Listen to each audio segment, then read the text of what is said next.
আজকের ভিডিওটা সকাল থেকেই শুরু করছি। তো কেমন আছেন সবাই? আসসালামু আলাইকুম। আগের দিন রাতে এই শুকনা বাজারগুলো করে আনা হয়েছে, কিন্তু আমি কিছুই গুছাইনি, এভাবে রেখে দিয়েছিলাম। তো সকালে উঠে আমি এখানে গুঁড়া দুধ আর আটাটা খুলে নিয়েছি, কারণ আমাদেরকে তো এখন নাস্তা বানাতে হবে। বাসায় কিছু শুকনা বাজার ছিল আর কিছু শুকনা বাজার শেষ হয়ে গেছে। আর কয়েকদিন পর তো ঈদের বন্ধ দিয়ে দিবে, বাড়িতে চলে যাব। তো আপাতত আমাদের যেগুলো বাজার লাগে শুকনা বাজারগুলো সেগুলো কিনে নিয়েছি, আর বাকিগুলো ঈদের পরে বাড়ি থেকে এসে তারপর মাছ মাংস যা যা লাগে সেগুলো কিনে নিব। এখন যেগুলো না কিনলেই নয় সেগুলো আপাতত কিনে নিয়েছি।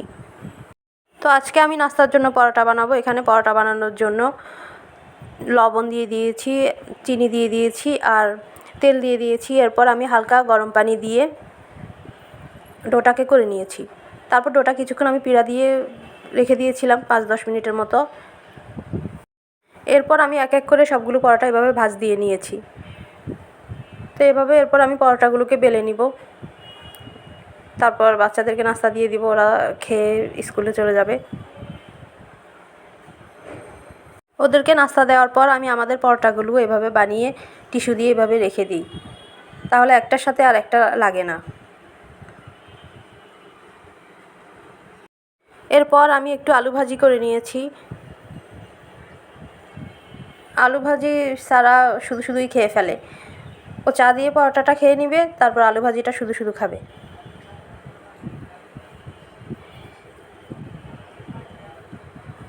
আচ্ছা, আমার এই ইনফ্রারেড চুলাটার দাম জিজ্ঞেস করেছিলেন একজন।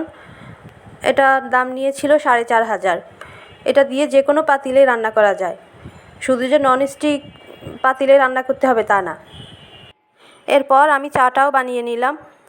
এখন আমি আর আমার হাজব্যান্ড আমরা দুজন মিলে নাস্তাটা খেয়ে নিব। তারপর আমার নাস্তা পুরা কমপ্লিট। এখন আমি বাকি কাজগুলো গুছিয়ে নিব, যে বাজারগুলো বাকি ছিল সেগুলো গুছিয়ে নিব। মুগ ডাল এভাবে রাখি না, আপাতত রেখে দিচ্ছি। পরে আমি সময় করে মুগ ডাল টেলে নিব,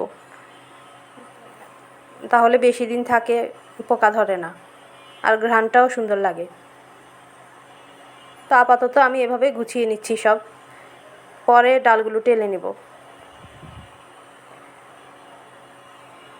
যেদিন বাজার করা হয় সেদিন সব কিছু গুছাতে অনেক দেরি হয়ে যায়, তখন বাকি কাজ আর রান্না করতে অনেক দেরি হয়।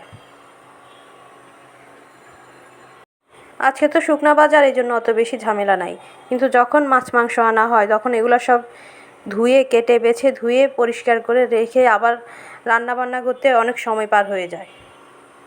তো আমি সব কিছু যেটা যেখানে থাকে সেটা সেখানে সে জায়গায় গুছিয়ে নিচ্ছি।